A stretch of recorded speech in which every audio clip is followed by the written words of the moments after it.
Hello and welcome everyone to my presentation on consuming authenticity from outposts of difference to means of exclusion.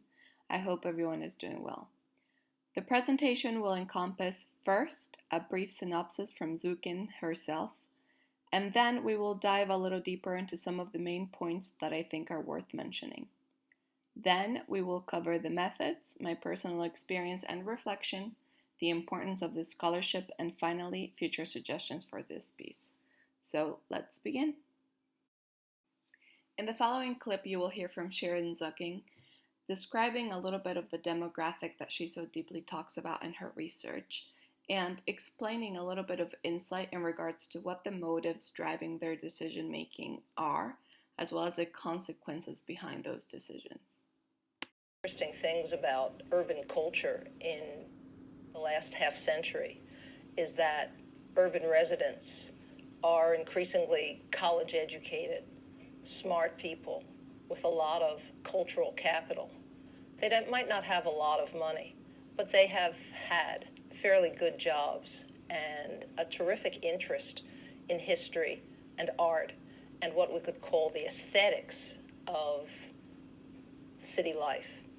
So this made them look for the kinds of cities and the areas in cities that had the cobblestone streets, red brick or brownstone or graystone houses, and small stores that could be converted to the interesting quality of life that they sought. This is very different from their parents' generation in the 50s or 60s of the last century, because those people often tried to escape urban life, which they saw as closed in and tenements and crowded streets and overimposing monolithic office towers, for the suburbs. A lot of those people of the parents' generation left the cities because they thought the cities were going to be poor and degraded. But it's their children who have returned to cities, who have confirmed the interest of city life.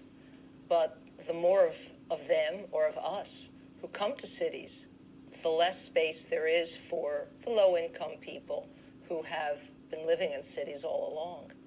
So it's a curious kind of culture that develops out of great appreciation for the authentic city that has been here, and a tendency to impose new tastes that drive out long-time residents and businesses.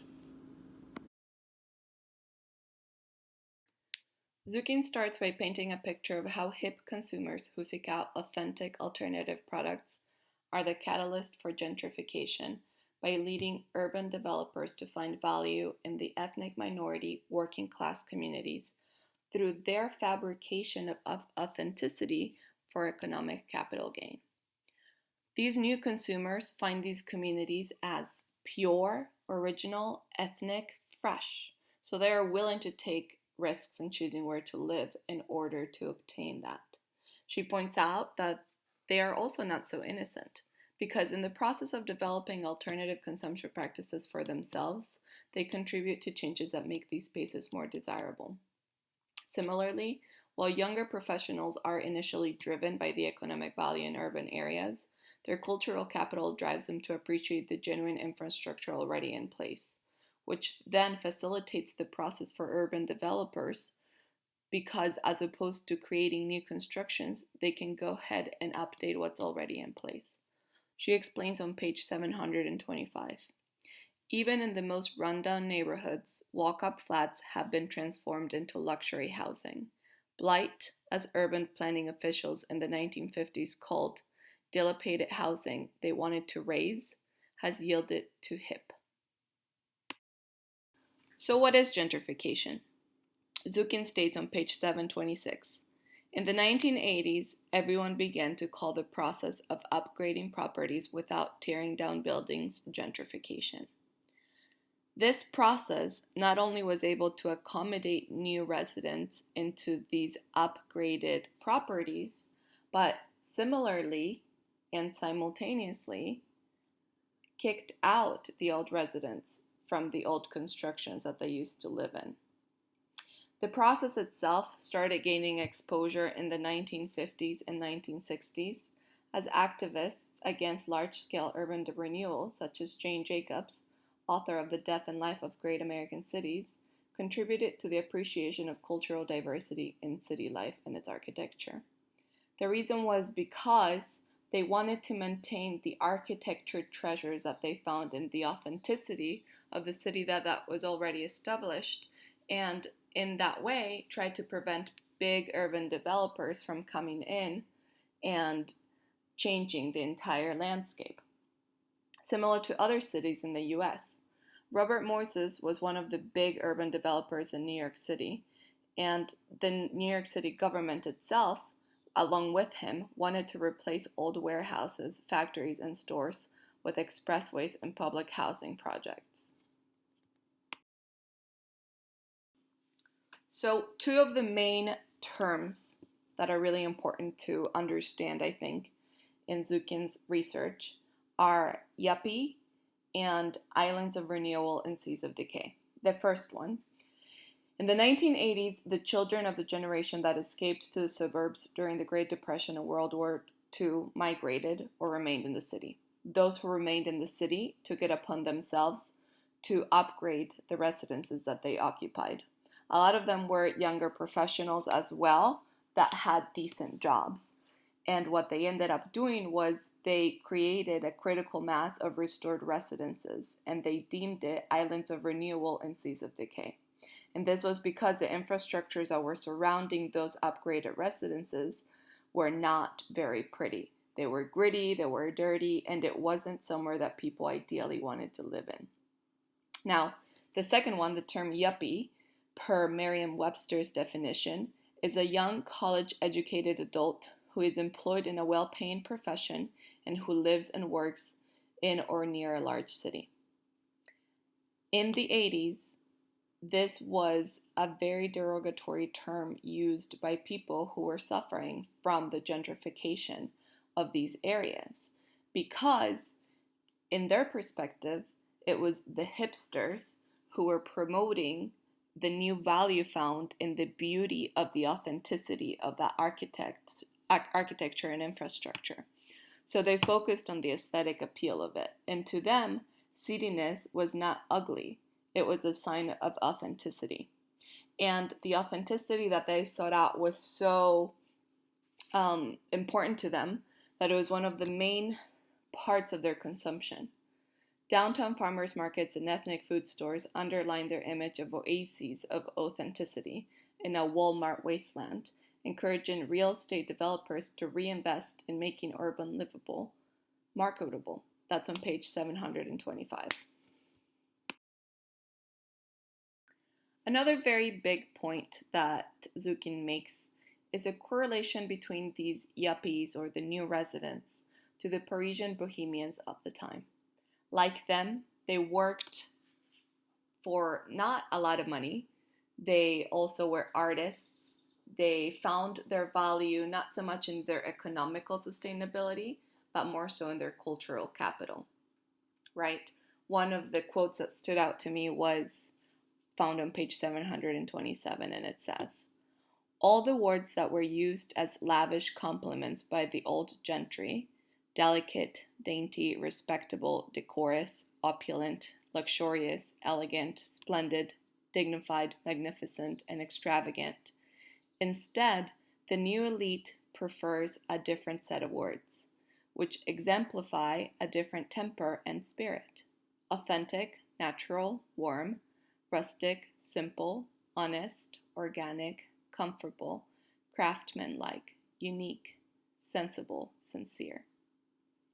So these bourgeois bohemians also are part of the labor force behind the places that they consume at, right? So they have this duality to the roles that they play in those communities, because that's why they moved to these new places to begin with, because they could not afford the rents or the lifestyle cost in places where the aesthetic was more what they could appeal to. However, for the most part, something that was collectively shared amongst the people that lived in these neighborhoods was the idea that they had roles as consumers and as producers.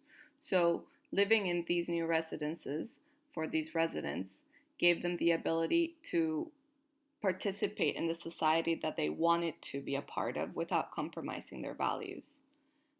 So, most of the urban gentrifiers had also an investment in the aesthetic life that they wanted to contribute society with,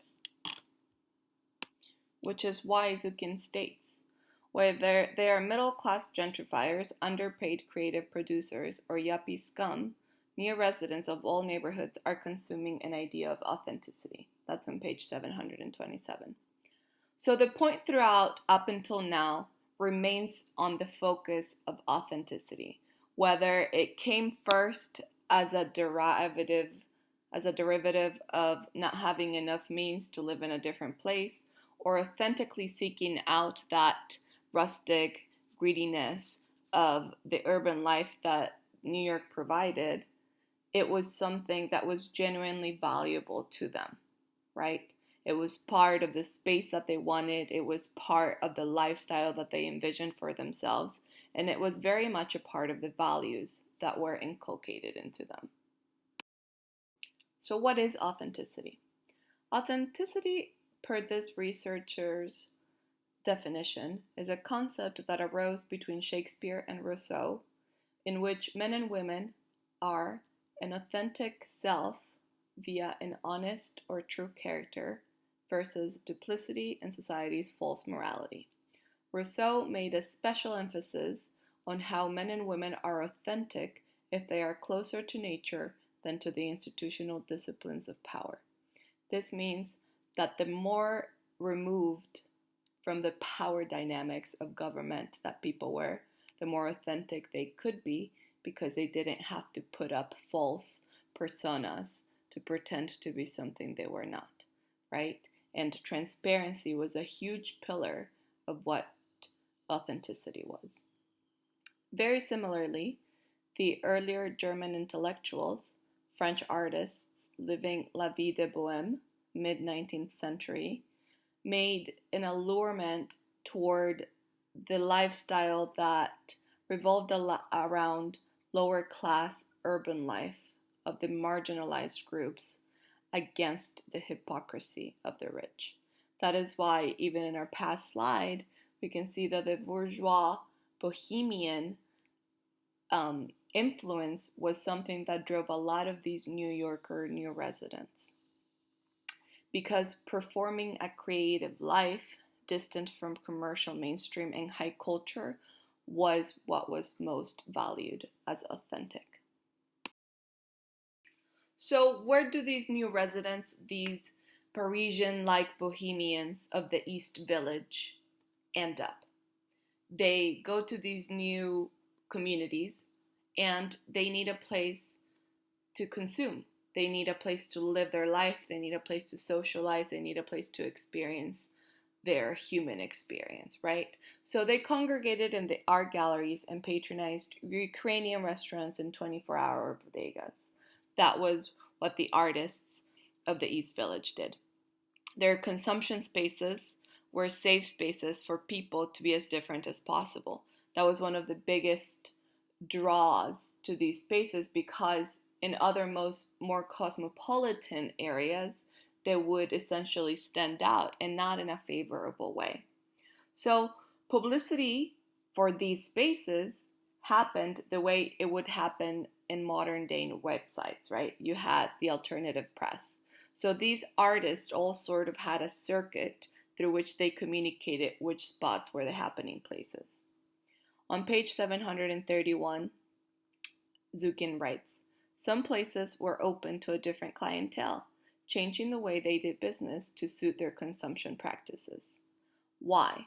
Because she is talking about this clientele that is new to the area. Don't forget that the area before belonged to ethnic minorities, right? So these Ukrainian restaurants that are now filled with East Village artists were actually filled with Ukrainian citizens trying to find authentic food from their homeland. So now that they're trying to appease to this new demographic of clientele, what is happening to the older demographic that they used to serve?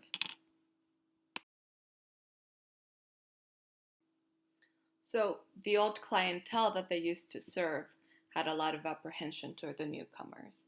And that's where a lot of this rejection for the hipster crowd came from, effectively dividing the new resident consumption spaces from the old resident consumption spaces. Because where the new resident consumption spaces were, they were very unwelcoming toward the old residents, and vice versa, where the old residents consumed and continuously frequented, they did not feel very welcoming toward the new residents. In fact, one of the recounts says that as soon as you stepped in, you felt like they definitely did not want you there and you did not belong there. These waves of changes in consumption spaces parallel successive waves of residential gentrification, with wealthy cultural consumers and home buyers. The super gentrifiers replacing the poor artists and middle-class professionals who first discovered a neighborhood's authentic aura. That's on page 732. And it talks about how essentially these new residents have more power and buying power than the old residents, right? So it is in the business's best interest to essentially cater to them in order to be more benefited economically.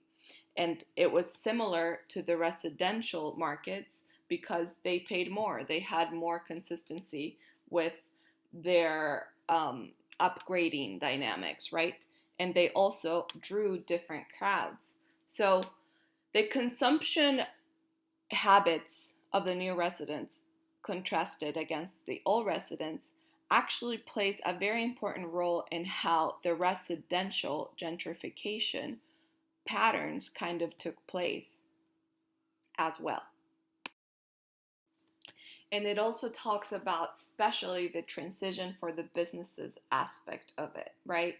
For example, at first, they didn't have to go outside of their comfort zone in appealing to the needs of the new residents because they were overwhelmed by so much authenticity that they were really excited to partake in the authentic practices of the old residents' businesses and consumption habits. However, as the residents became more permanent, their needs started to escalate. And that's why in Soho, where there were first factories, then became art galleries for socializing spaces, are now chain stores to essentially appeal to the needs of the residents. And this is how we get to the cost of authenticity. And not specifically authenticity itself, but the taste for authenticity. Consumption spaces manipulated authenticity for new residents' needs. As we already established, it wasn't enough for them to remain the way they had originally stayed in business until new resident waves came into the neighborhoods. So the neighborhoods became targets for wealthy consumers, real estate developers, tourists, and shoppers, because the more appealing it was to a crowd, the more contagious it is for the consumption to increase. It's a supply and demand type ordeal where if more people want to be part of it, then businesses have to manipulate their business structures in order to appeal to what the public wants. As a result, rents raise above the authentic outposts can pay and move to less expensive areas. However, it's the same thing for the ethnic groups that lived there before. They have to be displaced and move somewhere else to create their new communities. On page 737, Zukin talks about how artists and hipsters are well aware of the significant role their tastes play in this process. But it is not the preference of artists that sets the process of displacement in motion. It is the presence of their taste for authenticity in the product mix, store design, and intangible ambiances of restaurants, boutiques, and gourmet stores. This means that essentially it was the manipulation of authenticity to fulfill their aesthetic expectations that was the cost that these businesses had to pay. Because as opposed to how consumption was based in inclusion at the beginning. It is now centered around exclusion, right? So, what aspects of the authentic Ukrainian restaurant do you want to keep that appeal to your needs while changing the aesthetic that they provide? So, for Zukin, a lot of the consumption transformations revolve around food and particularly distinctiveness as well. Why? Because restaurants and food stores anchor many of today's urban transformations. They are means of acquiring cultural capital and socialization. If you look at your bank statement, as per many adults do, the majority of your disposable income goes toward food purchases through outside vendors, right? Because we find a certain level of socialization that takes place in bars and restaurants. So they drive a lot of the culture that surrounds us, which is why when you focus on high culture versus low culture, the authenticity of this cultural capital kind of wants to find a middle ground because they want to fulfill the requirements for that capital to be valued and counted. And for the hipsters, for a lot of these new residents, it all came from the distinctiveness of the authenticity versus what the mainstream was providing. So, one of the examples that Zukin uses is the Whole Foods versus the Union Square Farmers Market that essentially started first, the farmers market did, and people used to go to the farmers market because they felt really authentic making their purchases. They're supporting small businesses, creating reports with the vendors, and knowing the backstory of their products, because that backstory helps consumption spaces to fabricate authenticity, right? However, there were a lot of inconveniences regarding the sale of those farmers markets. For example, the eggs. You could only find eggs on Wednesdays, right? So when Whole Foods began their business across the street from this Union Square farmers market, the authenticity of Whole Foods is fabricated through that same backstory. Whole Foods kind of presents their marketing in a way that makes you feel relatable to the providers of these goods. So it kind of satiates that sense of supporting small businesses. However, it doesn't impede on your convenience for getting eggs any day of the week. This is certainly important to note because the whole premise of this research that Zukin presents revolves around the idea of how consumption practices that are driven by authenticity are directly attacked by our own needs and by our own desires to meet our expectations, even if it is at the sake of authenticity. So one of the things that she focuses on is explaining that consumption practices are not based on social classes' income, education, or occupation, but rather on alternative consumption to challenge mainstream institutions and mass consumption.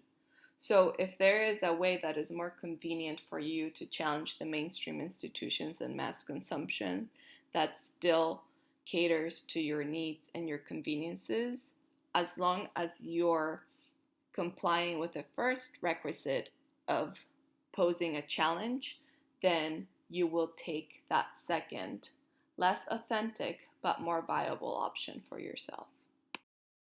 And finally, the last main point that I saw fit to talk about in Zukin's research was how race has proven resistant toward a lot of these gentrification processes, particularly new waves of immigration created by different communities that have remained strong, which are Caribbean, Latinos, Chinese, and African American.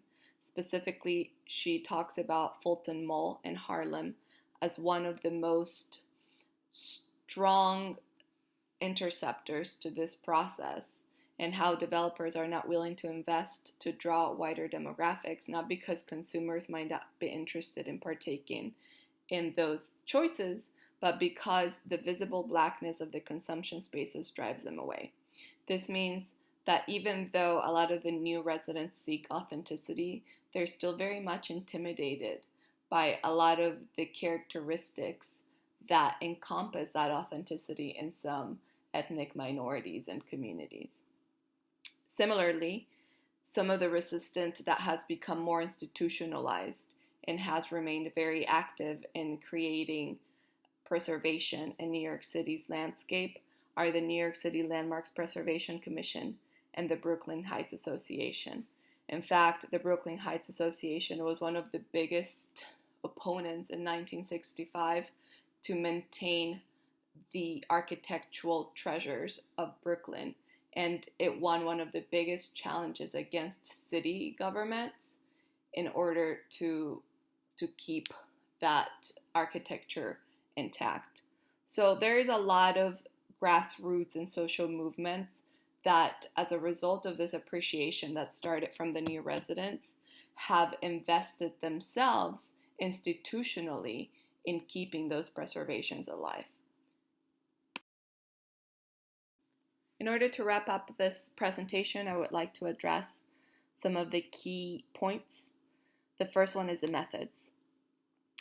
Zukin used the information from this research to shape the narrative that she wanted to present to her readers.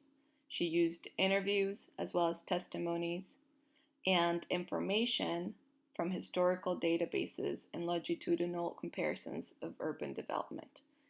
Her research was very thoroughly done. She has been in this field for decades, focusing on gentrification and its consequences and its origins as well. And now some of my self-reflection. I think it is easy for me to see both sides of the story, which leads me to some internal conflict. On the one hand, I can see the validity of ethnic minorities in their claimed territories and wanting to stay there.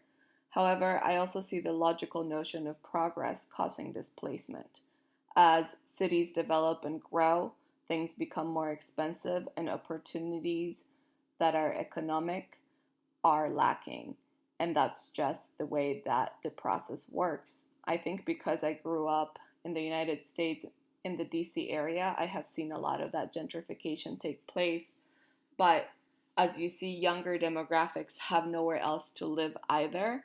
It is important that they create spaces. And unfortunately, landscapes are all measured in real estate value. So it will always go to the person who can pay the most.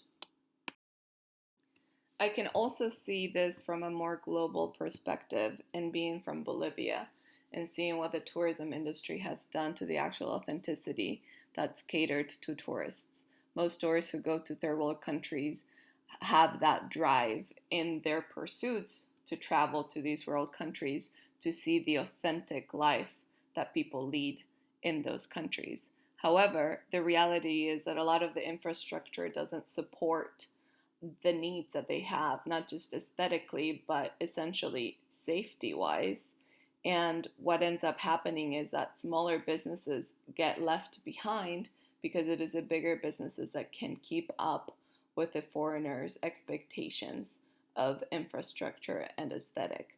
And especially now, I think with Yelp and all these online reviews like Zukin mentioned, we talk about websites being a way that we express which places are worth going to. And businesses in third world countries are very much aware of the consequences that bad reviews have from foreign consumers because foreign consumers spend more money.